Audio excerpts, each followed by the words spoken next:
যুক্তরাষ্ট্রের প্রেসিডেন্ট হিসেবে দ্বিতীয় মেয়াদে আসীন হওয়া ডোনাল্ড ট্রাম্পের ন্যাশনাল প্রেয়ার ব্রেকফাস্ট অনুষ্ঠানে যোগ দিয়েছেন বিএনপির মহাসচিব মির্জা ফখরুল ইসলাম আলমগীর, স্থায়ী কমিটির সদস্য আমির খসরু মাহমুদ চৌধুরী এবং বিএনপির ভারপ্রাপ্ত চেয়ারম্যান তারেক রহমানের প্রতিনিধি ব্যারিস্টার জাইমা রহমান। যুক্তরাষ্ট্রের স্থানীয় সময় ৬ ফেব্রুয়ারি সকাল ৭টায় রাজধানী ওয়াশিংটন ডিসিতে অবস্থিত মার্কিন প্রেসিডেন্টের বাসভবন হোয়াইট হাউসে শুরু হয় এই অনুষ্ঠান। চলে টানা ৭ ঘণ্টা ধরে।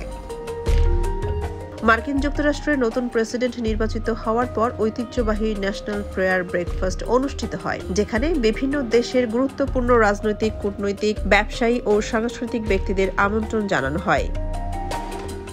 এবার এতে বাংলাদেশ থেকে আমন্ত্রিত হয়ে যোগ দিয়েছেন মির্জা ফখরুল ইসলাম আলমগীর, আমির খসরু মাহমুদ চৌধুরী ও ব্যারিস্টার জাইমা রহমান।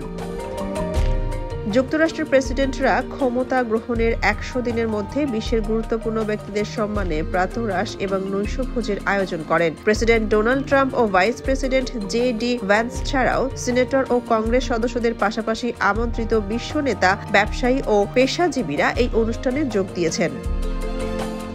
তত্ত্বাবধায়ক সরকার আমলে ২০০৮ সালে যুক্তরাজ্যে পাড়ি জমান বিএনপির ভারপ্রাপ্ত চেয়ারম্যান তারেক রহমান। দীর্ঘ ১৭ বছর ধরে পরিবারে লন্ডনে বসবাস করছেন তিনি। তারেক রহমান ও তার স্ত্রী ডাক্তার জোবাইদা রহমানের বড় মেয়ে জাইমা রহমান। দীর্ঘদিন ধরে দেশের বাইরে বসবাস করলেও বেগম খালেদা জিয়ার বড় নাতনি জাইমা রহমানকে নিয়ে বিএনপির নেতাকর্মীদের আগ্রহের কোনো কমতি নেই। ২০১৯ সালে ব্যারিস্টারি পাশ করার পর থেকে বিএনপির ভারপ্রাপ্ত চেয়ারম্যান তারেক রহমানের মেয়ে রাজনীতিতে আসার সম্ভাবনা নিয়ে আলোচনা শুরু হয়। গেল ৫ আগস্ট শেখ হাসিনার পতনের মধ্য দিয়ে দেশের রাজনৈতিক পরিবেশে এক ধরনের পরিবর্তন এসেছে, যা জাইমা রহমানের রাজনৈতিক ভবিষ্যতের দিকে নজর আরও বাড়িয়েছে। এই আলোচনার রেশ কাটতে না কাটতেই জাইমা রহমান এখন তারেক রহমানের প্রতিনিধি হিসেবে যুক্তরাষ্ট্রের ন্যাশনাল প্রেয়ার ব্রেকফাস্টে যোগ দেন। বিশ্লেষকরা একে জিয়া পরিবারের তৃতীয় প্রজন্মের রাজনীতিতে প্রবেশ হিসেবে দেখছেন।